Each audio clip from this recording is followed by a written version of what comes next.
Welcome to Kev Talks, real world global logistics, where strategy meets execution and freight meets real impact. Today, we're spotlighting an event that's more than just a conference. It's a movement.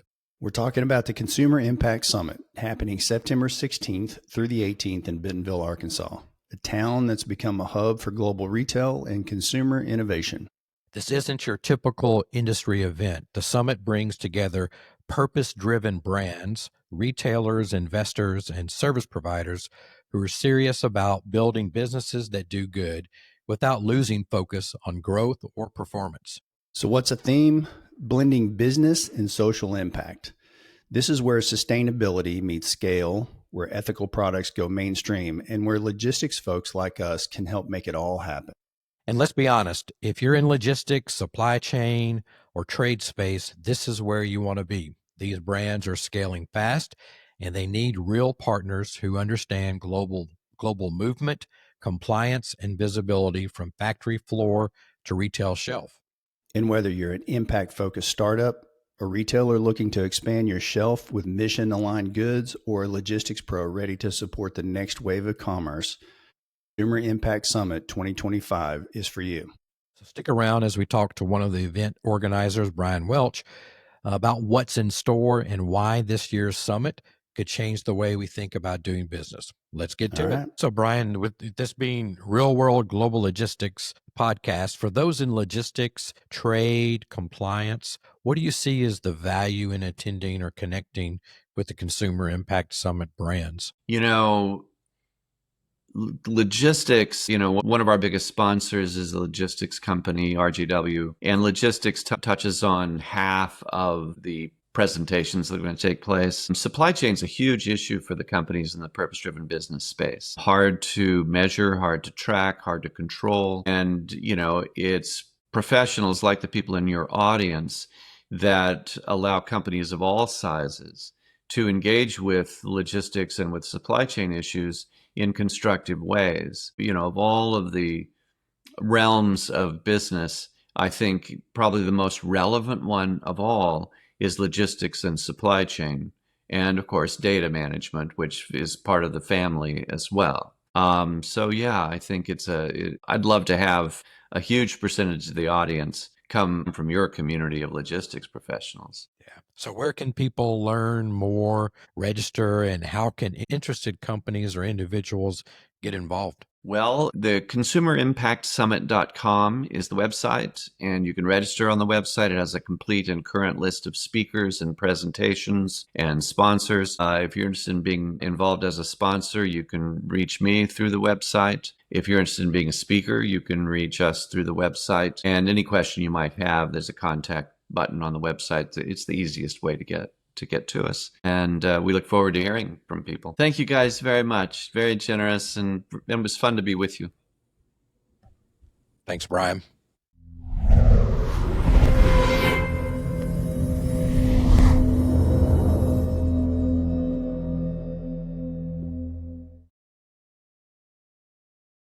It's time for a brand new segment we're proud to launch right here on Kev Talks, Real World Global Logistics. Customs Quick Tips, powered by Harry F. Long, Inc., one of the most trusted names in U.S. customs brokers since 1965. Each week, we'll be joined by Heather Rush, VP of Sales and Marketing at Harry F. Long, Inc., and a true force in the industry. With over 25 years of experience across carriers, shippers, and forwarders, not to mention a proven track record leading major programs for names like the Home Depot, Heather brings the real-world insight you need to stay compliant, efficient, and ahead of the curve. From customs entries and HTS rulings to partner agency filings and post-summary corrections, this segment delivers actionable tips to help you navigate the complex world of trade and compliance with confidence. This is your go-to customs moment of the week. Quick, clear, and straight from the experts. Let's get to it. Hit a marker and get my stuff over here. All right, in 3, 2. It's time for a brand new segment we're proud to launch right here on Kev Talks, Real World Global Logistics. Customs Quick Tips, powered by Harry F. Long, Inc., one of the most trusted names in U.S. customs brokerage since 1965. Each week, we'll be joined by Heather Rush, Vice President of Sales and Marketing at Harry F. Long, Inc., a true force in the industry. With over 25 years of experience across carriers, shippers, and forwarders, not to mention a proven track record leading major programs for the Home Depot, Heather brings the real-world insight you need to stay compliant, efficient, and ahead of the curve. From customs entries and HTS rulings to partner agency filings and post-summary corrections, this segment delivers actionable tips to help you navigate the complex world of trade and compliance with confidence. This is your go-to customs moment of the week. Quick, clear, and straight from the experts. Let's get to it. Hey everyone, welcome to Customs Quick Tips. I'm Heather Rush with Harry F. Long, and today we're going to be talking about tariff stacking. What is it and why it's important to understand? So let's dive in. What is tariff stacking? Tariff stacking occurs when multiple tariffs or duties are assessed on an imported good. An example of this could be a cordless drill out of China. You would have your standard HTS tariff applied. On top of that, you would have your Section 301 tariffs, which are the tariffs that are applied towards China. You have the new reciprocal tariffs. There's potentially also Section 232 tariffs, which are derivatives of aluminum, steel, and now copper. So various tariffs can apply, and they don't override each other. So they stack on top of each other. And why does this happen? Standard HTS tariffs have been in place. With these other Section 301, 232, these are based off of trade policies enacted by the government. Section 301 is based off of what was seen as unfair trade practices by China, and Section 232 is trying to protect U.S. industries, the steel industry, the aluminum industry, the copper industry, from other countries importing those products at lower cost than what can be produced in the United States. So, how does an importer manage tariff stacking? First, they can start off by identifying all the tariffs that are applicable to the HTS codes that they're importing, also by country of origin. They can use the U.S. Trade Commission's tariff database to do this. They can work with their trade compliance teams. They can work with their customs broker to ensure that they're capturing all the tariffs that are applicable to ensure that they remain compliant. Importers can also explore relief options like USMCA for goods coming out of Canada or Mexico, and possibly applying for exclusions if they're available. For example, there were some 301 exclusions that saved importers millions of dollars on specific goods. And last but not least, they should be budgeting for stacked tariffs, rather to be planning for them than be surprised. That's all for today's Customs Quick Tips. If you need help or have questions on tariff stacking, we'd love to hear from you. Please reach out to us at harryflong.com. Thanks for joining and hope to see you next time. Bye. Welcome to Kev Talks, Real World Global Logistics. I'm Kevin Parkerson. And I'm Kevin Higgins. Together we bring you over 60 years in combined experience in global logistics. In each episode, we'll dive into the latest industry trends, share practical tips, celebrate wins, and share stories from the logistics front lines, all while helping businesses optimize their logistics operations.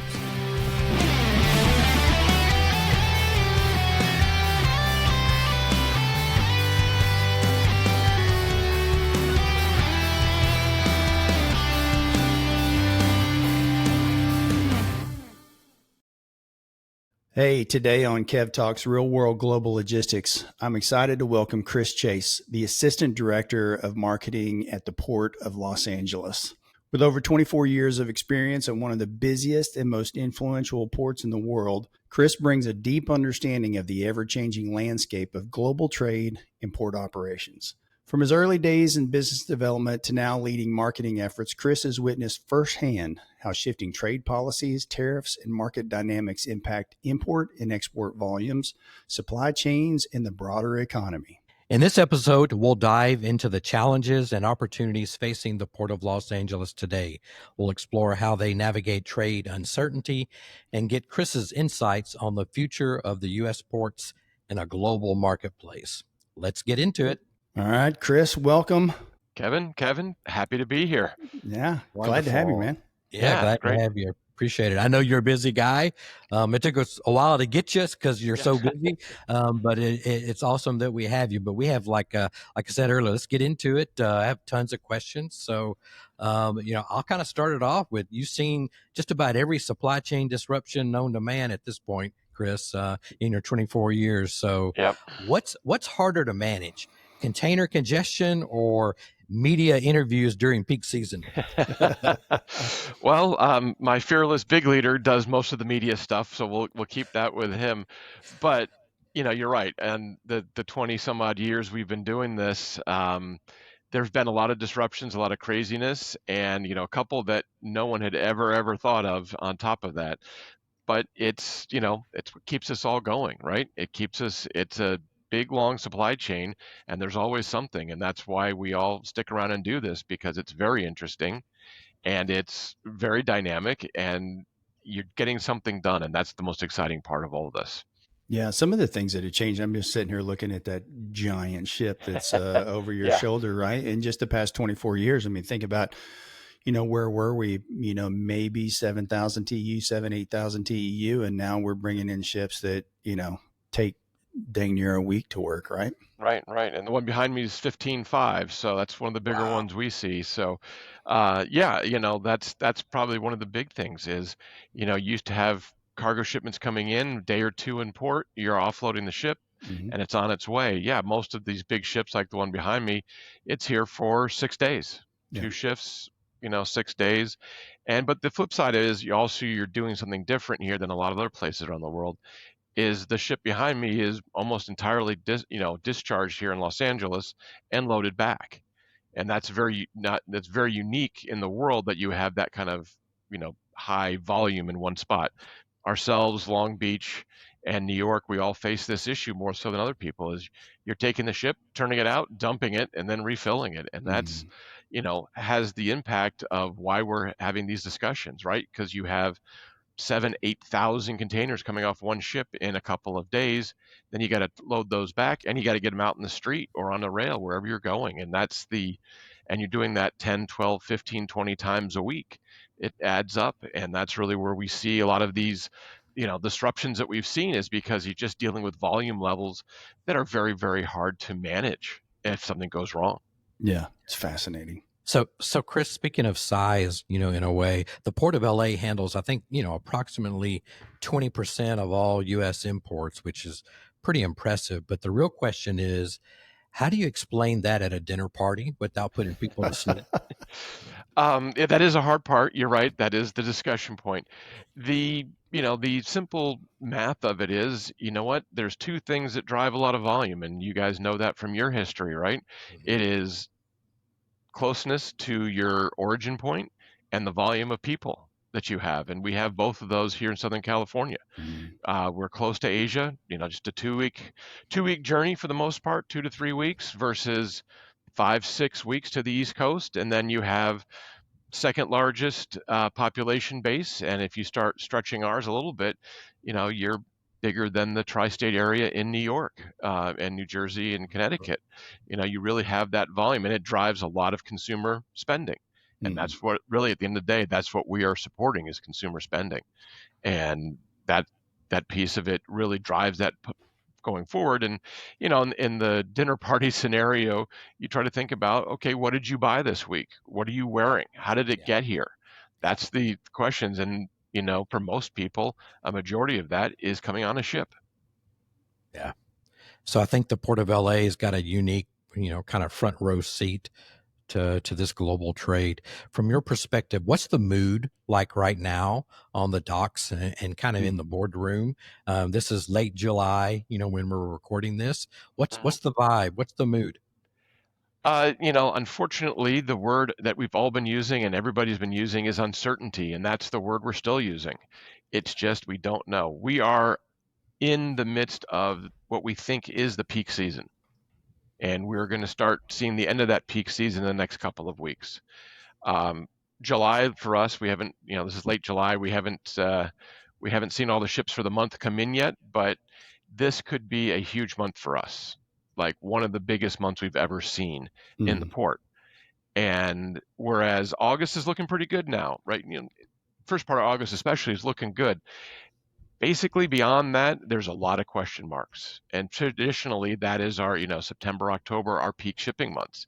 Yep. And I think we moved it forward because people said, I see a window, I got to ship because I don't know what's going to happen next. Yep. And I don't know where that number lies. And I'm trying to price something for a sale in November, and I've got a huge variable that I have no idea what's going to cost me. And that's a big problem for a lot of people, especially as you get away from maybe the top 25 shippers, top 15 shippers. Once you get beyond that, which is a bulk of the volume, they don't have the flexibility to go order 7 or 8 million of something. They can't swap around their origin points based on where, what's the best place to manufacture it based on number of scenarios. They've got one shot or two shots, and that's it. And I think that is the struggle that we're hearing across the board. The big guys have more flexibility. You heard a lot of international companies who sell in Europe and America. Hey, we do certain stuff we make in, one country, and we leave the other country for shipments to Europe because they don't have a problem.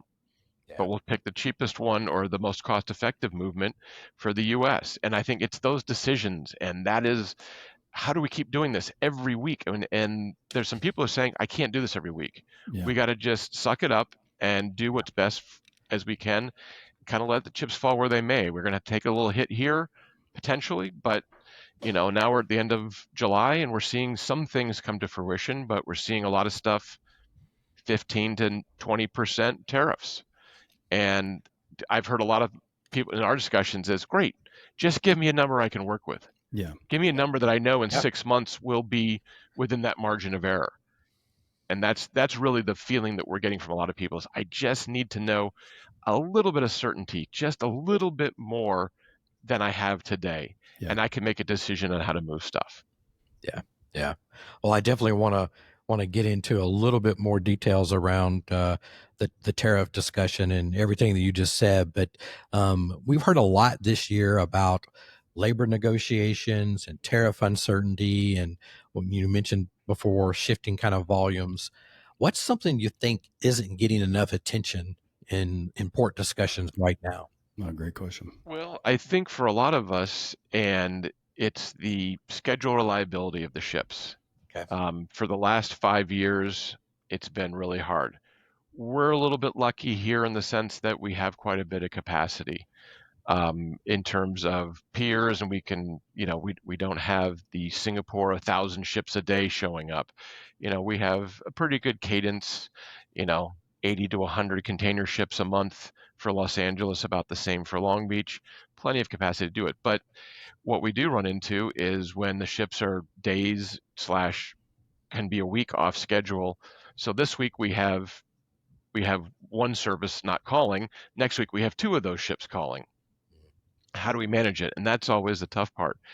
I think the other one, Kevin, that we as ports in particular are struggling with and continue to do so is reminding people and getting after the fact to people is that we are not a warehouse. We are a transit facility. And that is one of the hardest things. And, we have a lot more information around it. But during the COVID period, that's what we ended up being. And that's really what drove a lot of our systematic issues that we faced was just leaving stuff there. We ran out of real estate, and we have a finite amount of real estate, and that's what we got to deal with. And no port could ever build for an environment like that. I mean, it doesn't work that way. But every port faces that same thing: is you got to keep the stuff moving. Arguably, and you can see what happens is during COVID, we had our best year, coming out of COVID, and we had some definite delays, and at one point, 100 ships offshore waiting to come in. But that being said, we had almost the same volume last year with none of those issues because cargo kept flowing. As long as there's movement, it's a circulatory system, right? As long as it keeps moving, we'll do all right. As long as we don't do certain things. And I think that's, really what we get after are those two things. The ship schedule reliability has a big impact on that. And then you got to pick up your cargo, and then we got to get the exports out of here, whether it be full or empty. We just got to get them out.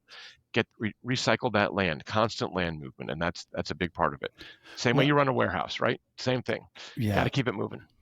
And I think there's a KP, if I can jump in real quick, Chris. One of the things that we probably want to let most people probably know, but we want to let people know is the type of port entity that you guys are, right? So there's the operating ports, and then there's the landlord ports, like you guys in Long Beach. So tell us a little bit about that and how that affects the relationships with the actual importers and exporters, and what you guys are doing from a, kind of bridging that gap between the ocean carriers, the terminal operators, the importers, and how the Port Authority actually fits in there. Right.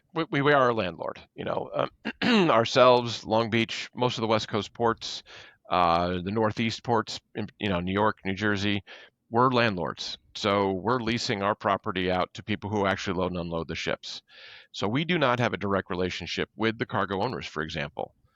We have direct relationships with people who lease the property from us. But what we have done is that we just can't set and forget.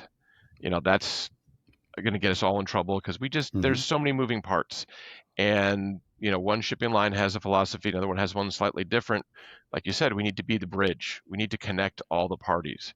We are trying to be the convener of the supply chain. We are, as a government entity, we have the ability to bring people together. And that's what we're trying to leverage here as a landlord port, is to bring all these people together to have those right discussions.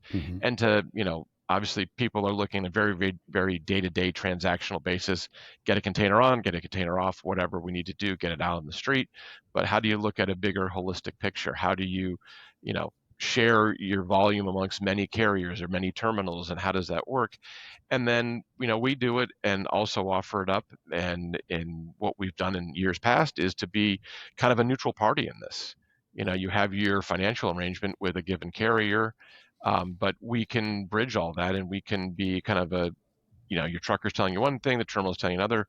We can help you together. And that's the value add that most of the ports in our position as landlords try to do. And that's the same reason we meet with a lot of the cargo owners, is we have a perspective that's slightly different than that kind of transactional basis. Yeah. And I will say, just going back in my history, I'll go all the way back to 1995, 1996.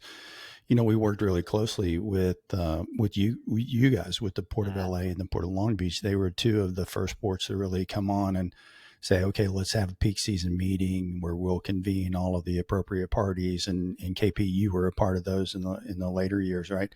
So I will say that, you guys have a history of, being that bridge and a facilitator and helping keep the flow of goods going. Right, and that's exactly, you've hit on the point. And years ago, before my time here at the port, this had started, and we keep going forward on it, and we still have them today. We just, as I mentioned to you guys, I was traveling a bit to get this done, but that was some of the meetings we were having, was some peak season meetings. What does the volume look like? What has already arrived? What are we looking at in the future? And that's all part of this. And what do we plan for? And more importantly, getting it out to the industry, like keeping it to yourself. Obviously we understand trade things, but if you're bringing in you're doubling your normal weekly volume, your trucker should know that more than a week in advance. Oh, yeah. Your warehouse should know that more than a week in advance. Your freight forwarder should know that a week in advance. And with some of the stuff we're seeing here today, with the tariff changes, can customs catch up because of the way you have to do your entries? We've heard from some pretty big customers along the way that typically clear their cargo, like 95% of their cargo is cleared before the ship arrives in port. Yeah. Now those big importers are seeing it down in the 30s because you have to do all this manual work, because honestly, the forms aren't designed for 7 different tariffs on a single item. All the stacking, all the tariff stacking that's going on. Right, tariff stacking. And you have to do each line item, a calculation, and it gets challenging. And that's stuff that, talking about things we haven't thought about in a few years, was like, I didn't know I needed 10 lines against one item on a tariff entry. And, the software package isn't done for that.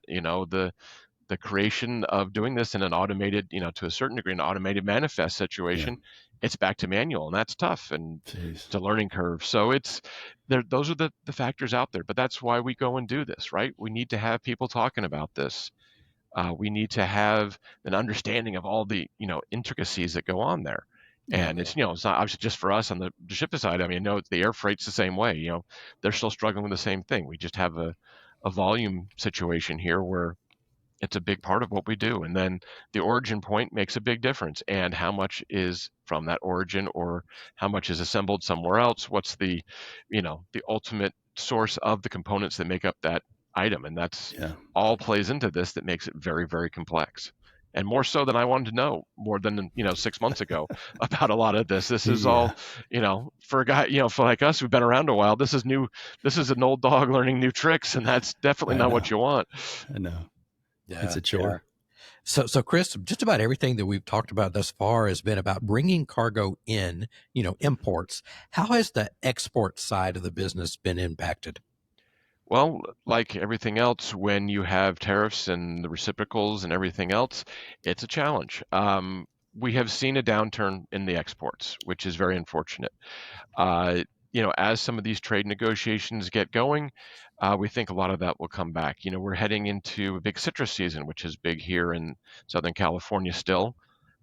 Moving oranges out in the early fall or in the September timeframe. So hopefully we'll have some pieces done there. We've seen a drop off at the end of the day, because a lot of what we're moving is commodities, the waste paper, plastic scrap, metal scrap. Some of the animal feeds, I should say, are all kind of commodity based. So it struggles when the pricing changes. High value dollar can buy a lot overseas. It's a little harder for them to buy from us. Dollar's been down a little bit, which helps a little bit in there, but it's still a big battle. And then on top of it, there's big macro issues that are affecting this. It's not all the transaction. It's, what are we doing? How are we sourcing this? So, but we've seen a lot of a downturn in that. We have a lot of exporters who are ready to go. They are looking forward to being able to ship this stuff, getting back their contacts, and and it can happen. It's a commodity. So if there's another supplier that can come in from another part of the world, it does have an impact. And that's obviously, for our trade balances, we want to move as many exports as we can. And we still struggle here in a balance in that way. We are about 3.5 imports for every one loaded export. And that number's been relatively stable for a few years. During the peak of COVID, we were 6-1. Jeez, to tell you how things change at times. And 3.5, 4-1 right now, which has been pretty historically, at least in the last 15 to 20 years, pretty much where it's been. Obviously want to do more. We'd love to do more, and we're trying to find ways to do that. It's a lot of it has to do with how do you get, a lot of the commodities we want to ship are coming from the middle part of the country. How do we get more of that? How do we get containers? We bring the containers to Chicago from the on-dock rail yards and all up the West Coast, but you need those containers in places like Iowa and Wisconsin, because that's where the food's being made or whatever the product is. So, you have to add that cost in there. And those are all factors that make just exports a little harder than some of these import boxes where you have a conglomerate bringing in an item that has a little more flexibility than a farmer does, for example. Yeah. So, you've mentioned it a little bit earlier, but port leadership, a lot of people have talked about front loading and stockpiling ahead of tariff implementation dates. Like I said, this is the end of July. There's an August 1 date out there. There's a lot of information, about extension and no way on extension. From your side, are you seeing shippers changing their seasonal planning cycles or inventory strategies? You talked a little bit about that earlier. Can you, expand on a little bit of that? Sure. So, yes, absolutely, front loading is taking place. It took place 8 months ago. It took place 6 months ago. We saw stuff before the Lunar New Year. Definitely saw some front loading there, not knowing what's going to happen. And then, yes, when the April 1st tariffs were announced, soon after, when it was just really high on one country and a little bit and kind of a lower level in other countries, we saw that shift and that volume punch come after that. I don't think there's many shippers who haven't said they're trying to bring stuff in when they have a known price. But yes, I mean, we should be seeing holiday stuff arriving in August and September. And I think we saw it in June and July. Mm-hmm. And I think, I mean, know it. And then we definitely know that warehousing has been, in good shape in terms of volume in there, keeping the racks full for sure. And, we saw people moving it, when this first came up on the campaign trail about a year ago. There was some front loading because of, like you said, there were some labor issues. There was just a general demand. Still things screwed up from the COVID supply chain. What do we do here? Mentality. That is all being sorted out. We had a lower year in 2023. 2024 came roaring back because people said, I got to bring this volume in. And then as we got closer to the dates and into the early part of this year, when the tariffs were becoming a reality, people moved it ahead. We had a couple of shippers say, "Hey, I had to buy 8 million of these. I brought in 4 or 5 million with no tariff, and I paid a little bit on the balance." Okay, so it averages out, right? But that's what saved them, because you can balance that out. And I think too, it depends on where you are in the cost food chain, if you will. For obviously higher value products, it's more of an issue because your baseline rate. If you are, we had a discussion with an automaker who said, one of my impacts is I've got 5-cent clips that hold wire in place. A tariff even at 145% is not going to stop me from buying those because I've got a $60,000 car I got to sell. Mm-hmm. Right, I got to bring those pieces in. Yeah, it adds up, and it adds up over tens of millions of thousands or whatever you're doing. But the fact is that some of this stuff, there's no choice because while I lose a little bit here, the bigger product is what I need to move. And Yeah. like I said, it all depends on where you are on the retail level. Obviously, there are some pieces there, but we do a lot of work with the footwear groups. Footwear, big imports. 99% of all shoes are imported, and the folks at the FDRA for the Footwear Association, they do a fantastic job. But they've had high tariffs for years, and now this is just doubling it up on your shoe products. And how do you source that, and how does it come in? And that's really where we're seeing. They're the ones who are I know a price. Let's bring them in. Let's bring in those pairs and get them going. And I know that they're seeing, and we're seeing with them, that the future is definitely gray on how much they're going to bring in for the rest of the year. I think, and we're talking, there's hundreds, if not thousands of companies that are part of that footwear group, and where you're sourcing it from and everything else makes a difference. But you're seeing, that's why there's a lot of shoe manufacturing in Vietnam and Indonesia.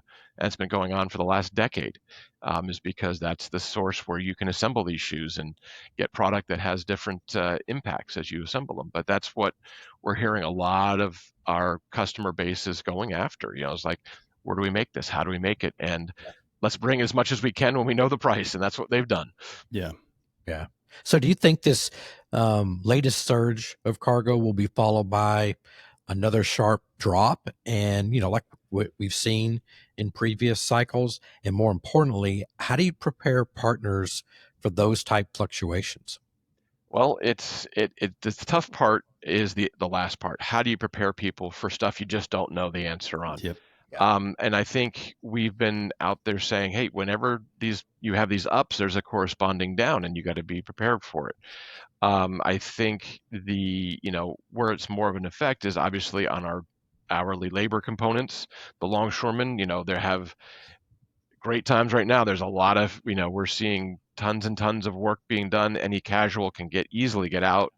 And that we saw during May when we had a downturn, that the casuals had a hard time getting work for every day. I mean, you could probably get out once or twice a week, depending, but it was definitely an impact. And the same thing holds true with the truckers. You're not getting as many orders. The warehouse guys, is the whole piece of the puzzle goes through there. So we're high right now. Like I said, July is going to be a good month for us. It will bleed over into August, and our customer base and our direct customer base is saying, yeah, we look pretty good through August. After that, we really don't know. So we're anticipating a downturn.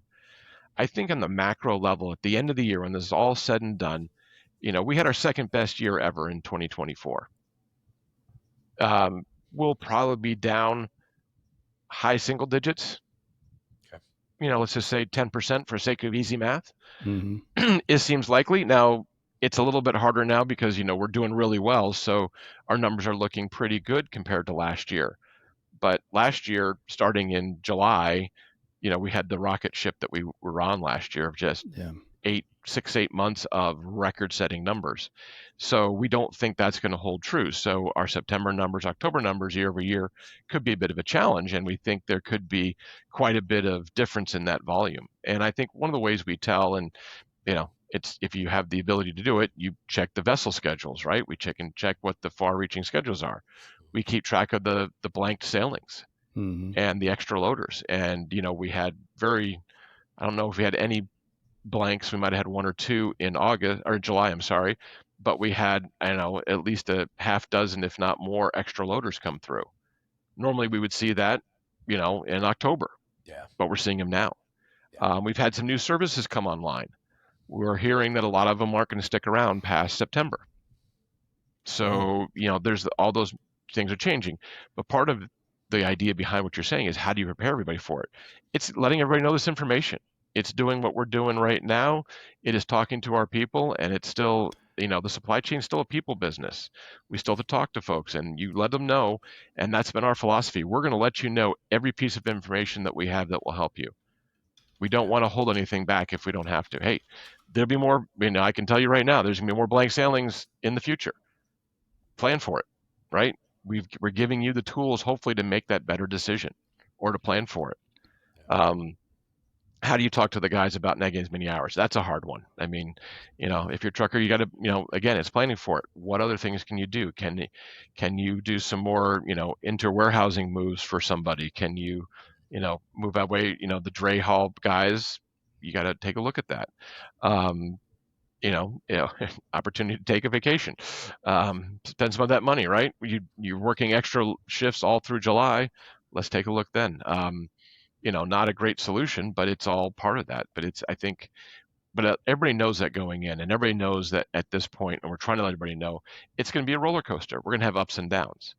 I still say, we still know that some of the biggest shippers are going to have a peak in September and October, a short few weeks, and it will move the needle a little, but it's not the top 25 all doing it at the same time like we have in years past. It's much smaller numbers, or the key weeks from several big BCOs will obviously impact that. But again, it's why we're talking to them. Feed that information. So, hey, we have a downturn, but we know at the end of September, for example, these 2 weeks are going to be huge for this customer. Let's plan on that. Let's make sure they have enough truckers.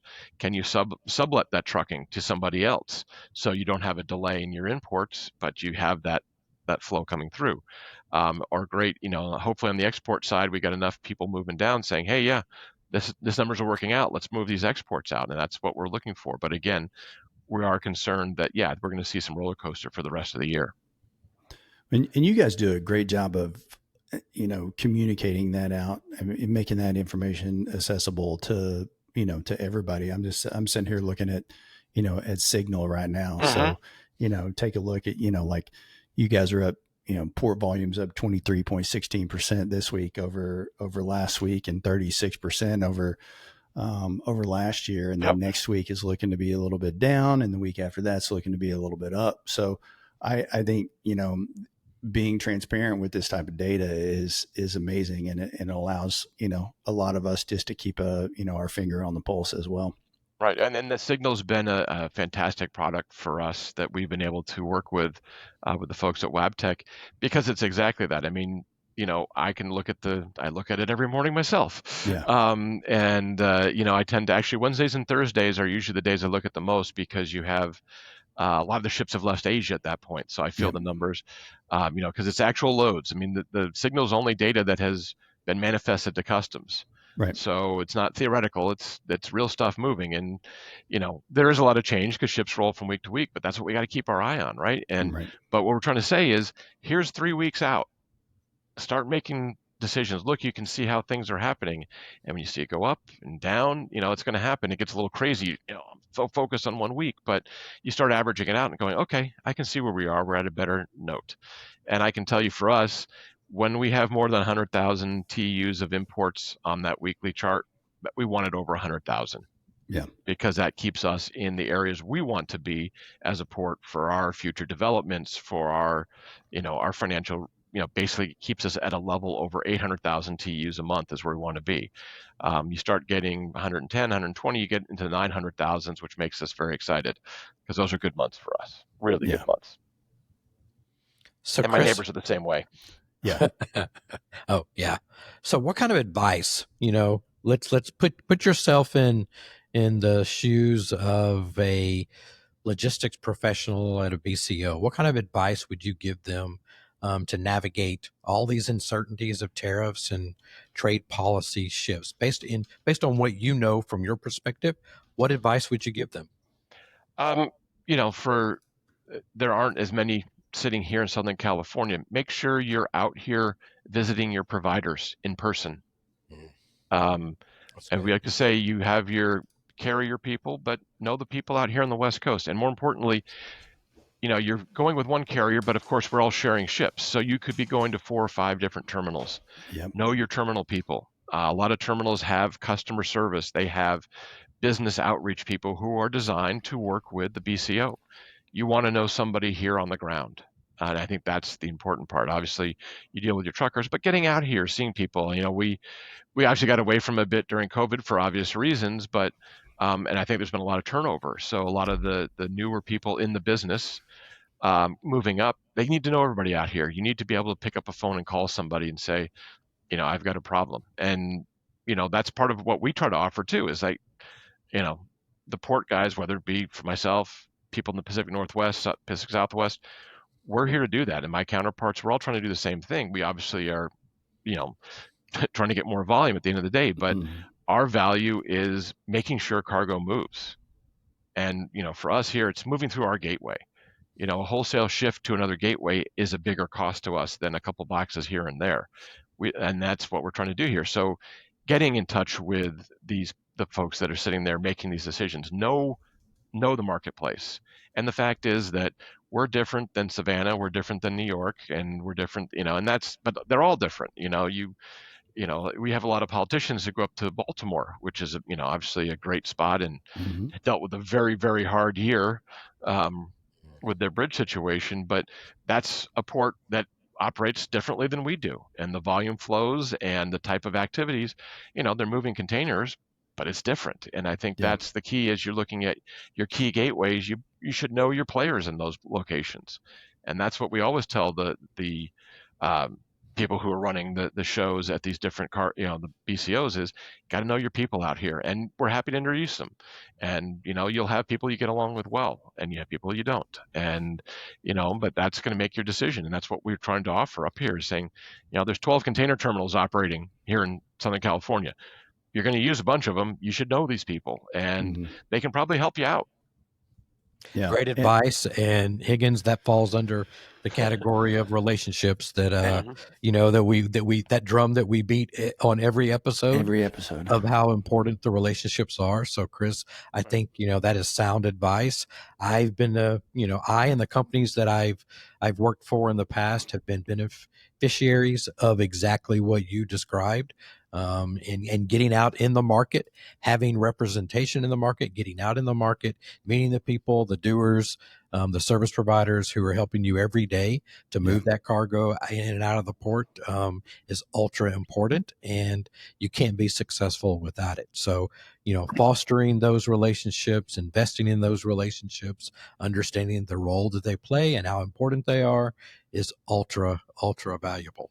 Yeah. And I want to tack onto that because Chris said it and in not so many words, but for somebody new that's coming into the industry, or somebody that's just been in it for a handful of years, or they're taking over new responsibility, and and port traffic is one of their responsibilities. Now, there are so many different players that are involved in getting with you, somebody like you, getting with you at the Port Authority, and helping understand all those different players, because you've got your drayage operator, you've got your terminal operator, right? You've got the appointment systems, you've got the alliances that you have to consider. You may pick up a load here, but you need to return the empty there. So, I mean, you really need to understand the complexity around the complex if you will, and have relationships with all those. Because I'll tell you that some of the best relationships I ever had were when we started going to the terminals and we started diving in and understanding, and we had relationships with the terminal operators, the port authorities, the drayage operators. And so you can't underestimate that. And I can't overemphasize what Chris just said is like, it's important to get out there and understand how it works. Yeah. You meet the Chris Chases of the world. Yeah. And 100%. They need to be your friend, and they can help introduce you to the players as well. So how can listeners, Chris, learn more or engage with the Port of Los Angeles? Well, obviously they could very simply just drop me a line, either call me or email us. You can go to our port website. We've got all sorts of ways you can communicate with the port staff there. We have a really easy one that people like to use. It's called Ask Gene at portla.org, and that's a message on any subject matter, and it gets routed up through our executive director, Gene Soroka, and we'll filter down to the right locations that they answer the questions. And we started that during COVID and made a lot of headway that way, but that's an easy one. And then you're always welcome to get a hold of myself, Kevin, and Kevin's. That's easy enough. That's what we're trying to do here, to reach out. We don't know everybody. There's a lot of people out there, but we're happy to help out. And that's actually how Kevin P and I got to know each other all those years ago, was doing exactly that. Going either back to the Midwest where you were, or the central part of the country, or coming out this direction. But it was for the reason of getting together to know everybody. And there's still people that I met early on at some of those peak season meetings from both the carrier side and other providers that I still talk to. And it's 20 some odd years later. And besides making me feel old, it's and some I don't. Yeah. Yeah. Right. But of course, listen, Chris, KP, hope you're not about to wrap up, because I got an important question before you start to wrap up. So you just give me a hint when you do. All right. Can I go now? Go ahead. Okay. I saw on the news today that Princess Cruises is having a Love Boat reunion, but it is not sailing out of LA. It's sailing out of Galveston, and I just need to know why.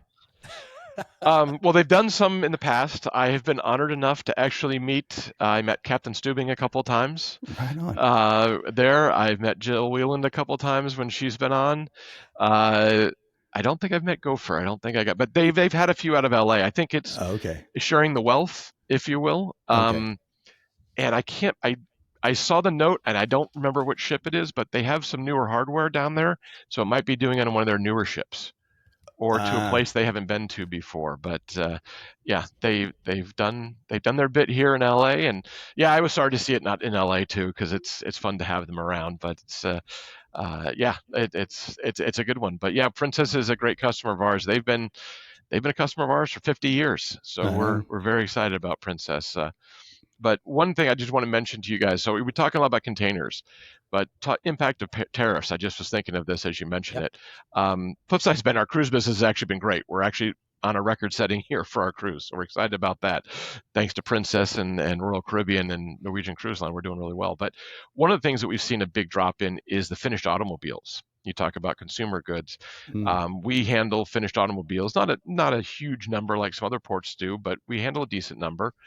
We primarily handle Nissan and Mazda product, and we've heard this number actually across the country is 30 to 40%, depending on where you are, down in finished automobiles coming in. So container business has been a little more resilient, but when you have you go from a 2.5% tariff to 25 to 30% on a vehicle that's retailing for $50,000, $75,000, that's a big hit. So we're starting to, that's definitely something that's in there. So just to add another layer of complexity onto what we do, right? So but hopefully, Kevin, you're going to head down to that Princess Cruise and meet all those great people from the old Love Boat. I would love that, man. I watch Love Boat reruns all the time, and I grew up on that. And I just remember, like, I didn't know where it was, and then when I started going out to the port in 1994, and you cross the Vincent Thomas, and you look down, and they're like, there's Princess Cruises, and then you watch the shows, and there's the bridge, and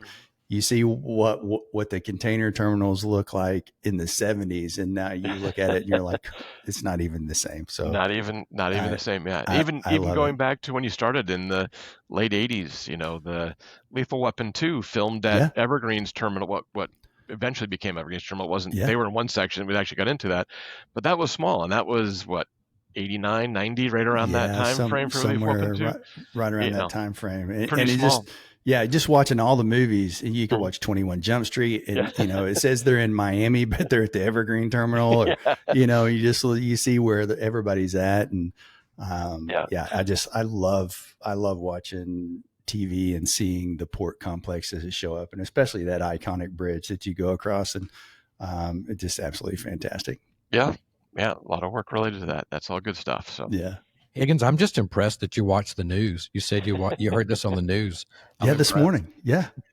I watched it this morning, and they announced that, GDP grew. So I was like, oh yeah, I'm excited for multiple reasons now. That's awesome. But I do want to throw another pitch in there for the Port of LA and KP. This will go hand in hand with, we're, what are we, 9 months out, 8 months out from TPM 2026. And they always do a port tour. And I will encourage anybody who's listening, if you haven't taken the port tour, you get a different perspective when you're looking at those terminals from the water. And so if you get a chance to take a port tour, whether it's during TPM or whether it's you're going to go out and now you're going to set up a meeting with Chris and sit down, take the tour, get out there, see these terminals from the water, because they give you an incredibly different perspective of what it takes to get those containers off and onto that ship. So, Chris, any final thoughts or insights on the future of overall U.S. ports and global trade? Well, I mean, this is a hiccup, right? This will be sorted out. I think the consumer economy that we live in is not changing anytime soon. Even as we're trying to move more production back here to the States, there's still a lot of stuff that's going to have to be imported, whether it be parts or whether it be goods that you just can't make here in the States. And I think that's, a robust world trade is actually good. And, I love to have more and more production here in the States, obviously. It's great for the U.S. economy, but there's a lot of good parts of the U.S. economy that have to do with trade. So I think, this too shall pass. There'll be some sorting out and, hopefully get a little more stable footing, which allows everybody to grow. Like the instability is what we're really struggling with now, because you're just putting out fires. It's hard to look at that long-term route. We have 10-year plans. We have multiple billions of dollars worth of infrastructure work going in. We're doing a lot of work on things like interchanges and rail flyovers, additional rail capacity, fixing roads, eking out. We actually have a lot of latent capacity in our container terminals. There's quite a bit of opportunity to get more through there. So by adding, removing some of these bottlenecks, you can free up a lot of that. And we're starting to see that happen. And, at the end of the day too, we are in Southern California. We're going to be working for our environmental solutions also. We have a hard push in the next 5 years to turn to get all our terminal handling equipment electric. We're making some strides. Still a lot of it's in prototype stages, but we're starting to work through it. That's good. We've got about 550 or so zero emissions drayage vehicles, most of which are electric. We have a good number of hydrogen also. Again, all working through that, making strides in that direction. And that's really for us, that's how we grow. That's how we move more containers, is by making it less emissions related. And that's where we're really going after that. So we've got about a $500 million project to add more electricity throughout the harbor, not just for our container terminals, but for all the harbor users as it gets more and more electricity. So there's some good 10-year plans out there. And we do want to plug the fact that we are hosting some sailing for the Olympics in 2028. So we've got that on the horizon, which is pretty exciting. It is. So we will be part of that, and we're actually having some home bases of a couple countries will be in our area here in the harbor, in the San Pedro area. So that makes it fun too. So that's a big push for the city and the areas, moving those Olympic items. But that's my parting thoughts on that is that's only 3 years away. It seems like a far away, but when it comes to doing this, it's not. We're seeing a lot of activity related to it, and we're very excited. What a great showcase, 40 some odd years on from when we last held them. Yeah. That'll be here before you know it. All right, one final question. For all our foodie listeners out there, where's your favorite place? Where would we find you for lunch? You're breaking away from the port out of your office. Where's your favorite place for lunch? Oh, there's so many. There's a couple of good delis Top 3. around. Yeah. No, there's some good delis around, but if we're doing it, 22nd Street Landing, which is a seafood related place, I like their fish tacos, one of my favorite spots there. We have the San Pedro Fish Market, which will be actually going into, it was in its old location. It's in a pop-up location for a couple of years until the new facility is built. That's another good spot. Again, I'm going to plug the fish tacos because that's what I like, but they have some other big fish platters that are good. And then we've got a couple really good Italian places. Raffaello's is one of them that we'd like to go to. That's some good portions there. That's not for your dieting needs, but it's a great place to eat. So there you go. That's my San Pedro area restaurants that I go to. So I love it. That's awesome. That's great. Well, listen, this has been really good, Chris. We really appreciate your time. So that's a wrap on today's episode of Kev Talks Real World Global Logistics. A big thanks to Chris for joining us, sharing his perspective on how one of the world's busiest ports is navigating the shifting trade policies, volume surges, and the evolving demands of global commerce. Chris' deep experience spanning more than 2 decades at the Port of LA offers real insight into how ports adapt, how they stay competitive, and support supply chains under pressure. Whether you're an importer, a logistics professional, or just trying to make sense of today's port environment, this conversation highlights why experience and adaptability still matter in a fast-changing world. Thanks for listening. We hope you enjoyed this episode of Kev Talks, Real World Global Logistics. If today's discussion inspired you, don't forget to follow, subscribe, rate, and share our podcast. Remember, every great journey in logistics starts with a single step forward. Let's continue working together to transform the industry.